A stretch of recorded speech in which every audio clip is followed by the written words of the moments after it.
सिद्धार्थ मल्होत्रा लगातार एक्शन में हाथ आजमा रहे हैं। उनकी एक्शन फिल्म योद्धा सिनेमाघरों में रिलीज हो गई है, जिसे सागर आम्रे और पुष्कर ओझा ने डायरेक्ट किया है। कुछ समय पहले Indian police force web series में नजर आए सिद्धार्थ मल्होत्रा एक बार फिर देशभक्ति के रंग में रंगे नजर आ रहे हैं। योद्धा में सिद्धार्थ मल्होत्रा के साथ रोनित रॉय, सनी हिंदुजा, राशि खन्ना, दिशा पाटनी इस फिल्म में खूब एक्शन दिखाया गया है और इस प्लेन हाईजैक ड्रामा में सिद्धार्थ ढेर सारी मेहनत करते दिखते हैं। फिल्म का सेकेंड हाफ इसको आगे ले जाने का काम करता है। सिद्धार्थ मल्होत्रा हर एक फिल्म के साथ एक्टिंग का लेवल अप कर रहे हैं, लेकिन यहाँ नज़र उनके लुक्स और एक्शन पर ही टिकी रहने वाली है, क्योंकि डायरेक्शन से लेकर कहानी में काफी झोलझाल है। मूवी काफी अच्छी थी, काफी मजा आया देखने में। मेरे हिसाब से बेस्ट सीन वो था जब सिद्धार्थ मल्होत्रा वो गोली मारता है और वो बम ब्लास्ट होता है, उससे पहले बोलता है कि इस मूवी का हीरो मैं हूँ। वो एपिक सीन था। केमिस्ट्री अच्छी लगी, बट आई थिंक कि सिद्धार्थ के साथ में थोड़ा मैच नहीं हुआ जोड़ी। थोड़ा सिद्धार्थ के साथ एज यूजुअल यार कियारा ही सबसे अच्छी लगती है। रहा नहीं जाता, तड़प ही ऐसी है ना।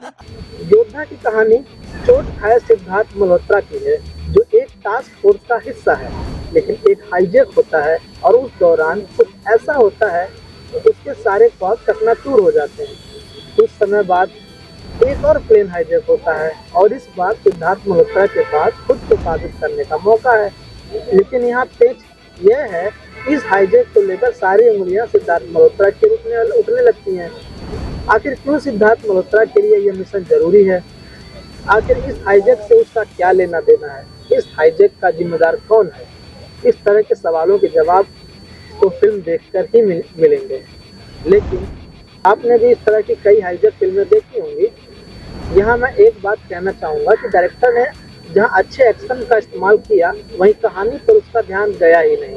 फिर इस तरह की हाईजैक ड्रामा के लिए जिस तरह की इंटेंसिटी चाहिए होती है, वो मिसिंग है। पहला हाफ तो समझ ही नहीं आता है कितना खींचा क्यों गया है। दूसरे हाफ में एक्शन हावी रहता है। फिर फिल्म में आतंकवाद के नाम पर जिस तरह के स्टीरियोटाइप दिखाए गए हैं, वह सिर के ऊपर जाने से मजबूर कर देंगे कि भाई कुछ नया क्यों नहीं करते।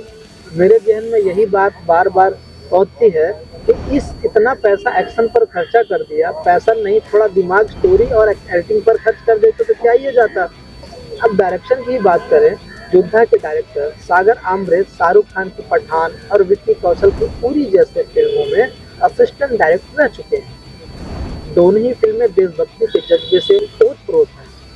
एक में सर्जिकल स्ट्राइक है तो एक में सच के गहरे में आया एजेंट जो देश की खातिर कुछ भी कर सकता है। इस बार उन्होंने प्लेन हाईजैक को विषय बनाया है, पहले वाले मसाले का कॉकटेल पेश कर दिया। इस तरह के विषय के लिए जिस तरह की ठोस कहानी और डायरेक्शन में तीखापन चाहिए होता है, वो योद्धा में मिसिंग है।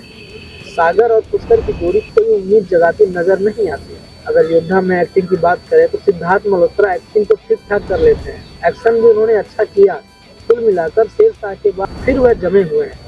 पूरे मिशन के दौरान अच्छे लगते हैं और एक्शन करते हुए कमाल के लगते हैं, लेकिन कहानी और डायरेक्शन में सपोर्ट नहीं करता है। राशि खन्ना ने ठीक ठाक काम किया है और दिशा पाटनी को जो किरदार मिला उन्होंने भी ठीक से ही निभाया है। देशभक्ति से जुड़ी फिल्में देखने के शौकीन हैं, हाईजैक ड्रामा पसंद है, खूब मारधाड़ देखना मजा आता है और सिद्धार्थ मल्होत्रा के लुक्स के फैन हैं, तो योद्धा एक बार आपको जरूर देखा जाना चाहिए। और अगर इंटेंस थ्रिल देखना चाहते हैं कि हॉलीवुड की तरह कई फिल्में देखी हैं, टॉप नॉच डायरेक्शन वाली पसंद है, तो निराशा हाथ लगने वाली। फिल्मी वारी की तरफ से 5 में से 2.5 की रेटिंग देता हूँ। नमस्कार, मैं हैदर अली। अगर आपको ये वीडियो पसंद आई है तो लाइक, सब्सक्राइब एंड कमेंट करना ना भूलें।